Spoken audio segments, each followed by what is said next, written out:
Class करो उसके बाद बोलो आप। हम्म। आज से अपन जो है स्वार्थिक प्रत्यय की बात कर रहे हैं। तो स्वार्थिक प्रत्ययों में से एक प्रत्यय अपन ने कल देखा था अण। ठीक है ना। दूसरा प्रत्यय है कन।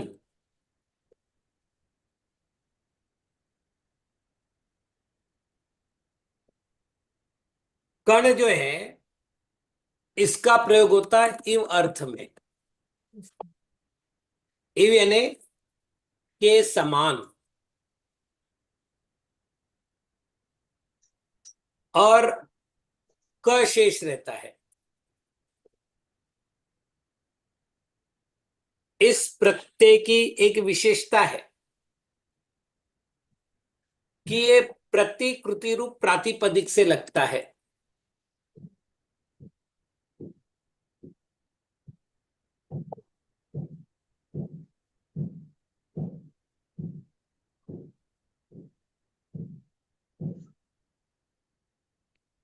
ये एक विशेषता कि जब भी ये लगेगा प्रतिकृति के लिए ही लगेगा। अच्छा, एक और बात, प्रतिकृति किसे कहते हैं? तो घास, काष्ठ आदि से निर्मित प्रतिमा, इसको प्रतिकृति कहते हैं। अच्छा, एक और बात, ये भी कब लगेगा, मतलब कितनी शर्तें देखो। पहली शर्त इव के अर्थ में लगना है। दूसरी शर्त जिससे लगना है वो प्रतिकृति रूपी ही हो।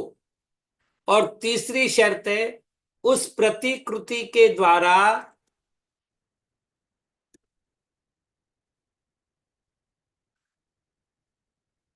आजीविका की जा रही हो, मतलब बेचा जा रहा हो।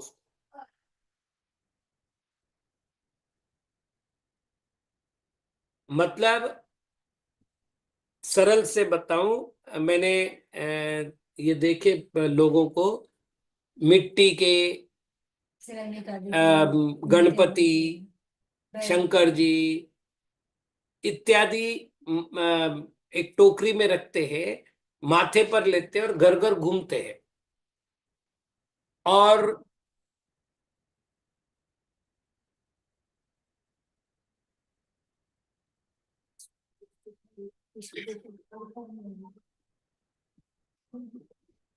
और घर घर जाते हैं। दो तरह के लोग हैं। एक तो शनि की प्रतिमा लेकर जाएंगे, हनुमान की प्रतिमा लेकर के जाएंगे माथे पर, और वो वहां जाकर के दान मांगेंगे। प्रतिमा बेचते नहीं है।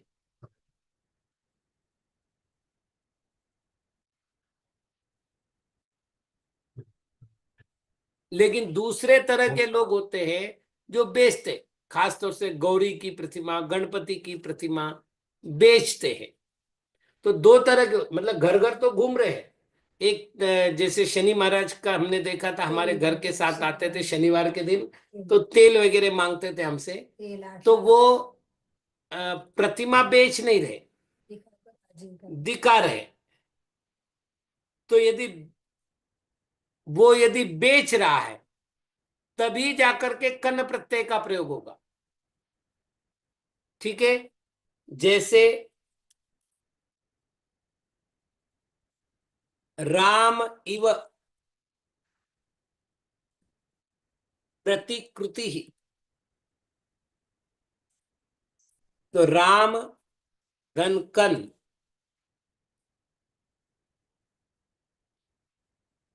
कन का क शेष रहेगा, राम क हो गया।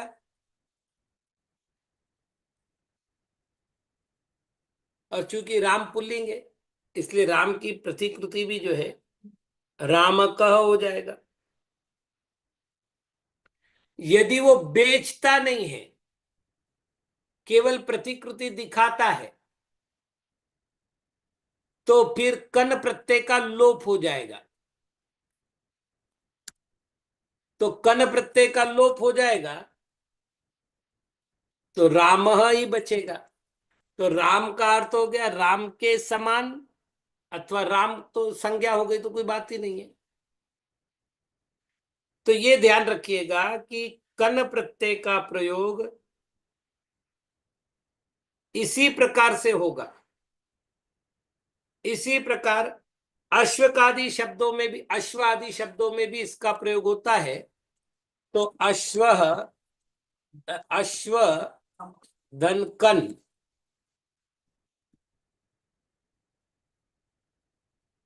तो इसका अर्थ क्या होगा? अश्व इव प्रतिकृति ही। ठीक, तो न का लोप हो गया।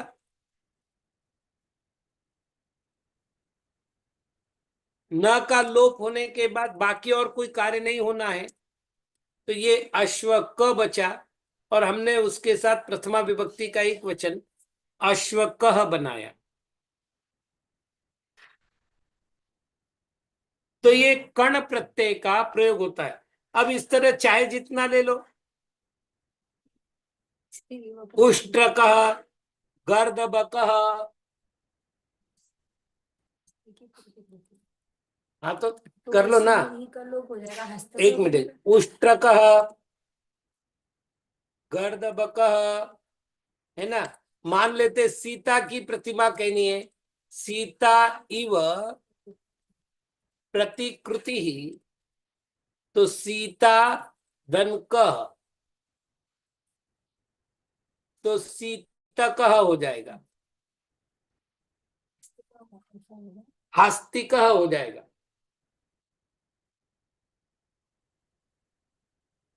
तो कुल मिलाकर के ये कर्ण प्रत्यय है जो स्वार्थिक अर्थ में लगता है।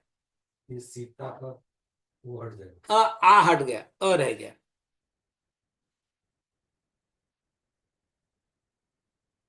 चलिए, वैसे एक प्रत्यय है अण, जिसकी अपन ने कल चर्चा की थी, और अण के बारे में हमने देखा था कि एक गण विशेष के लिए अण प्रत्यय स्वार्थ में लगा था। जैसे चरित्र एव चारित्रम, इस तरह से एक प्रत्यय का नाम आता है शस प्रत्यय।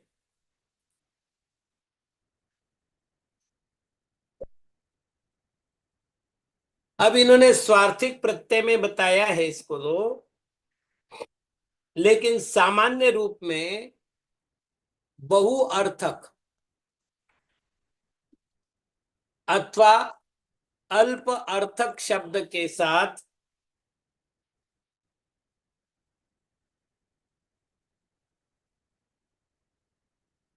स्वार्थ में शस प्रत्यय लगता है, और स का स जुसोरू से र हो जाएगा, र का विसर्ग हो जाएगा, तो ये बचेगा श शेष रहेगा।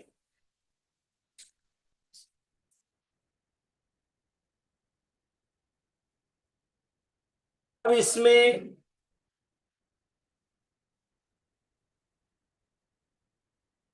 जो शर्तें हैं वह कारक के विषय में कहा जाने वाला होना चाहिए।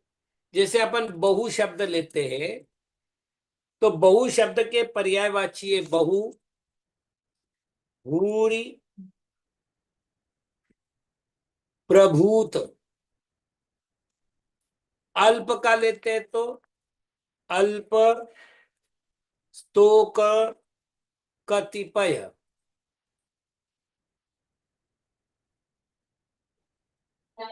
ये शब्द है बहु और अल्प अर्थक वाले, इनके साथ शस लगना है।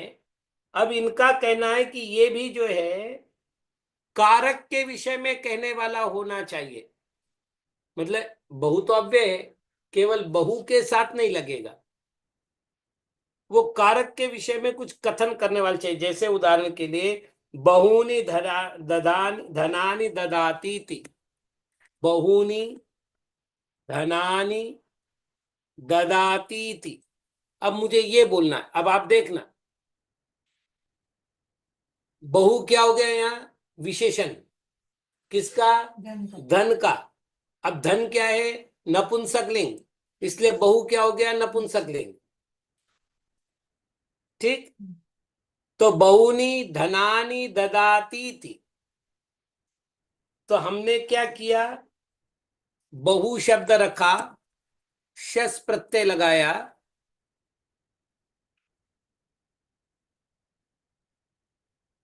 विसर्ग हो गया इसका स का, और ये शब्द बना बहुशः। आगे हम अपनी सुविधा के लिए लिख देते हैं ददाती ना। अब जरूरी नहीं है, बहुत सा देता है। अब धन यहां पर आप लुप्त कर दो तो चल जाएगा। अब ये जो बहुनी शब्द है, ये धनादि का विशेषण हो गया, और यहां जो धन शब्द है वो द्वितीय विभक्ति का बहुवचन है। द्वितीय का क्यों है? को देता है ना? वैसे दा धातु के साथ चतुर्थी विभक्ति का प्रयोग होना चाहिए था, यहाँ द्वितीय का प्रयोग किया गया है। तो बहुनी धनानी ददाती।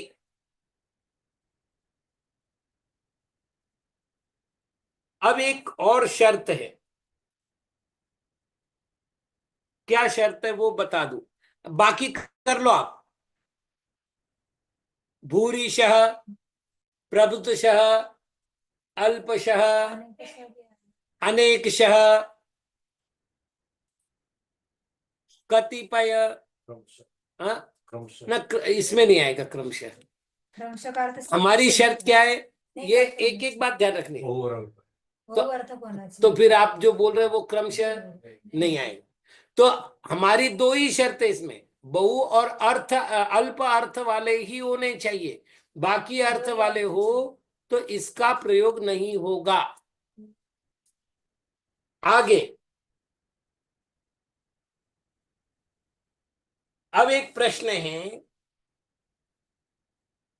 मेरे सामने एक वाक्य है, बहुनी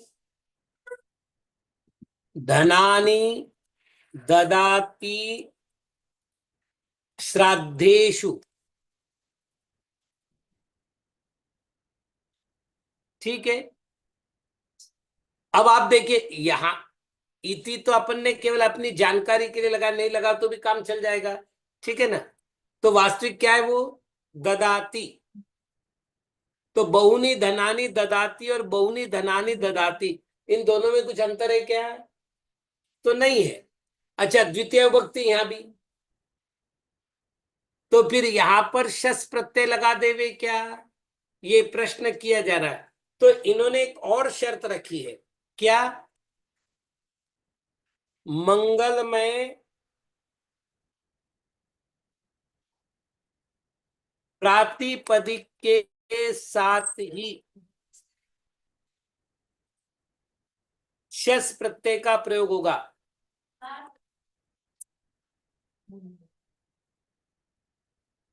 मतलब अमंगलमय हो तो शस नहीं लगेगा। अब देखिए, श्राद्ध किसे कहते हैं? तो जैसा वैदिक धर्म कहता है कि पितर वगैरह, मतलब पिता या पूर्वज के स्मृति में जो दान किया जा रहा है, तो मंगल है क्या? नहीं, दुख है। कोई खुशियों से तो दे नहीं रहा है। नहीं नहीं, खुश नहीं है वो दुखी है वहां, और जहां दुख है वहां अमंगल बना है। इसलिए जो है, अब इससे उल्टा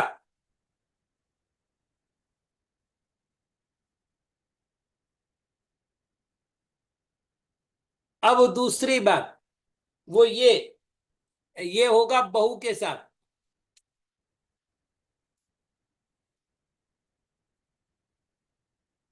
ठीक है ना? अब इससे उल्टा करो, अल्प का प्रयोग अमंगलमय प्रातिपदिक के साथ ही शस प्रत्यय होगा। वो बहु के साथ ही होगा, और मंगल के साथ होगा या मंगल के साथ? मंगल में होती मिल लगेगा। जैसे अल्पानी धनानी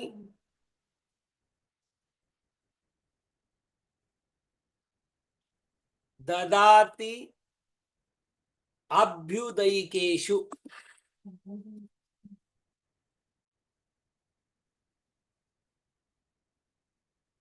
अब इसको ठीक से समझ ले व्यापक।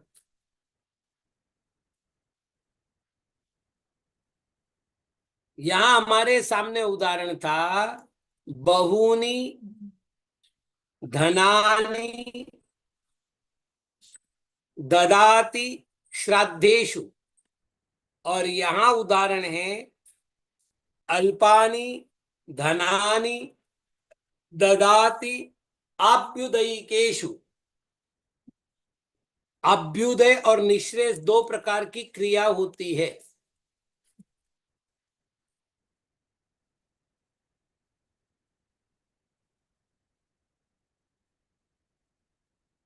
याद रखना, दिगंबर आगम में, खासतौर से धवला की पहली पुस्तक में, दो प्रकार के सुख की चर्चा आई है, अभ्युदय सुख और निःश्रेयस सुख। रत्नकरण श्रावकाचार में सम्यक दर्शन का फल बतास में अभ्युदय और निःश्रेयस सुख का वर्णन किया गया है। निःश्रेय समावसंत सुखम वगैरह शब्द सूत्र दिए गए हैं रत्नकरण श्रावकाचार में, लगभग 37-38 के आसपास। तो अभ्युदय कहते हैं लौकिक सुख को, और निःश्रेयस कहते हैं आत्मिक सुख को या मोक्ष सुख को। तो सुख तो मंगल है, और यदि मंगल है और उसमें अल्प धन दिया जा रहा है तो वो देना देना ही नहीं, इसलिए उसमें शस प्रत्यय नहीं लगेगा। लेकिन श्राद्ध में दे रहा है, भिक्षा में दे रहा है, दंड में दे रहा है, तो इन परिस्थितियों में उसका दान दान नहीं है, चलो दान नहीं। है तो देना। हाँ, पूर्ति कर रहा है बस उसका। पूर्ति जैसे कर रहा है। किसी ने आपके छाती पर चाकू रख दिया और बोले 500 रुपए दो, आपने दिया, तो आप नहीं है। दान तो नहीं कहोगे ना। दंड लगाते हो दान नहीं। दंड है तो दान नहीं है, तो दान नहीं है तो मांगलिक नहीं है, और जब मांगलिक नहीं है तो उसका प्रयोग आप इस शस प्रत्यय लगा करके नहीं करेंगे। तो निर्णय क्या हुआ अपना, बहु का प्रयोग अमंगल में नहीं लगेगा और अल्प का प्रयोग मंगल में नहीं लगेगा। यदि आपको शस प्रत्यय लगाना हो तो बहु का प्रयोग मंगल के साथ लगेगा और अल्प का प्रयोग अमंगल के साथ लगेगा। मतलब अल्पानि धनानि ददाति श्राद्धेषु, चल तो जाएगा। अल्पशय चल जाएगा। बहुधी जनानी अभ्युदयेषु चल हाँ, अपन अब इसके उल्टे उदाहरण कर लेते, देख लो। हो गया उल्टा। हो गया। ठीक, हम्म। अब इस अभ्युदयी केशु को यहां कर देते हैं और श्राद्धेशु को यहां कर देते हैं, तो यहां हो जाएगा बहुशः और यहां हो जाएगा अल्पशः। ठीक है, तो ये मतलब देखिए, बाकी तो कोई विशेष बात नहीं कही, लेकिन छोटी सी बात होने के बाद कितना बड़ा अंतर आ गया ये आपको समझ में आ गया होगा। तो ये शस्त नाम का प्रत्यय हो गया। इसी तरह से तीसरा प्रत्यय है तसी प्रत्यय। तस शेष रहता है, इसी के तस्वीर। और तस का भी तह बन जाता है। स का र का विसर्ग, ये अपन पहले भी कर चुके हैं। और ये जो शब्द लगते हैं, इन्होंने कहा आदि गण में लगते हैं। अब ये आदि गण मुझे आज मिला नहीं है, मतलब आदि शब्द से प्रारंभ होने वाला गण, लेकिन जो उदाहरण मिल रहे हैं वो है आदि, मध्य, अंत, पार्श्व, स्वर, वर्ण, पृष्ठ। ये शब्द मिले हैं। अब इस गण में और कितने शब्द हैं नहीं बता पाऊंगा। तो चूंकि ये स्वार्थिक प्रत्यय है, इसलिए स्वार्थ में लेना है, तो कुछ भी नहीं करना है। मैं एक उदाहरण देता हूं, बाकी आप बना लीजिएगा। आदि, दंतस, आदितः बन गया, बाकी कुछ करना ही नहीं है। विश्वास लगे नहीं लगे रूबी दीदी, बहु- आप खुद ही विचार कर लीजिएगा, क्या क्रमशः में अल्प या बहु अर्थ निकलता है? तो नहीं निकलता। हमारा नियम क्या है? अल्प अथवा बहु अर्थ हो, देखिए एक शस प्रत्यय तद्धित का स्वतंत्र है, तसिल प्रत्यय तद्धित का स्वतंत्र है, जो पंचमी अर्थ में लगता है, ये और यहां पर तसी प्रत्यय लग रहा है स्वार्थिक अर्थ में। तो दोनों में थोड़ा सा अंतर है, इसीलिए इसको मैं इतना विस्तार से बता रहा हूं। दूसरी बात, क्रमशः में मंगल अमंगल की व्यवस्था कैसे बनेगी? अपनी शर्तें क्या है? अल्प हो लेकिन वो अमंगल हो, और बहु हो वो मंगल हो, तो शस का प्रयोग होना है। इतना तो स्पष्ट है। क्रमशः में ना तो मंगलपना है ना अमंगलपना है, वो तो क्रम बता रहा है। सीरीज अर्थ उसमें कोई दूसरा प्रत्यय है, शस प्रत्यय है, शस लेकिन ही वो है, तद्धित का है।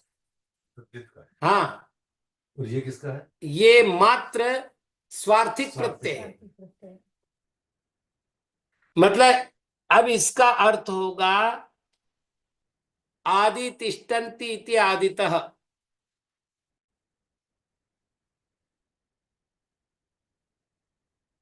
मान ले मध्य तिष्ठन्ति इति मध्यतः, ऐसे उदाहरण लगा लो सारे। तो मध्यतः, अंततः, पार्श्वतः, स्वरतः, वर्णतः, पृष्ठतः। एक और बात बता रहे वो कि तृतीया प्रातिपदिक से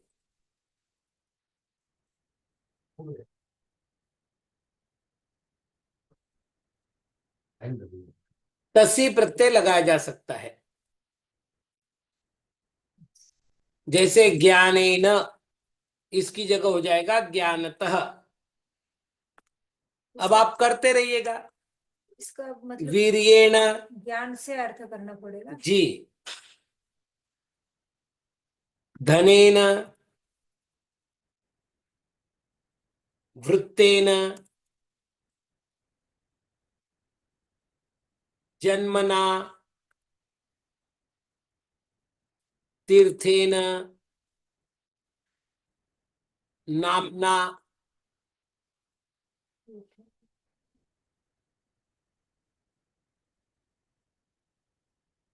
अब ये सब तृतीयांत है। तो ज्ञानेन ज्ञानता हो गया, तो वीर्येण वीर्यता, धनेन धनता, वृत्तेन वृत्त। देखिए पहली बात क्या होगी, अपन एक करके देख लेते हैं।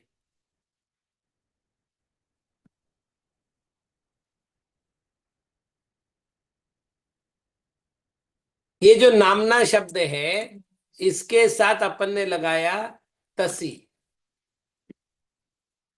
तो तसी का तो तस बच गया, तस का तह हो गया। यहां तक तो कोई बात ही नहीं। अब ये जो नामना शब्द है तृतीयांत है, तृतीयांत तो रखना नहीं है, प्रत्यय हमेशा प्रथमांत लगते हैं। तो नाम दंतसी नामन शब्द है, याद रखना। प्रथमा विभक्ति का एक वचन क्या होगा? नामन। नाम। नामन नहीं होगा, नाम होगा। नाम। हमने प्रथमा विभक्ति का मतलब मूल शब्द है नामन, ठीक। तहसील लगाया है, नाम दंतस बचेगा प्रथमा विभक्ति का एक वचन में, तो नामता हो जाएगा। ऐसे ही तीर्थेन, तो तीर्थतः, जन्मना, जन्मतः, क्योंकि जन्मन शब्द है तो प्रथमा विभक्ति का एक वचन होगा जन्म। वीर्यता होना चाहिए ना। तो मैंने क्या लिखा है, वीर्येण, धनेन, वृत्तेन, जन्मना, तीर्थेन, नामना, सब तृतीयांत है। आपको इसको वो तृतीया बदलना हटा पड़ेगा, करके तो तहसील लगाना। मैंने एक उदाहरण बता दिया। वीर्यतः, धनतः, वृत्ततः, बिल्कुल। जन्मतः, तीर्थतः और नामतः ऐसा बनेगा। तो ये इस प्रकार से तसी प्रत्यय का प्रयोग होगा। तो ये आज का विषय हुआ, बाकी चर्चा समय मिलने पर करेंगे। ओम नमः। नामना लिखा ना।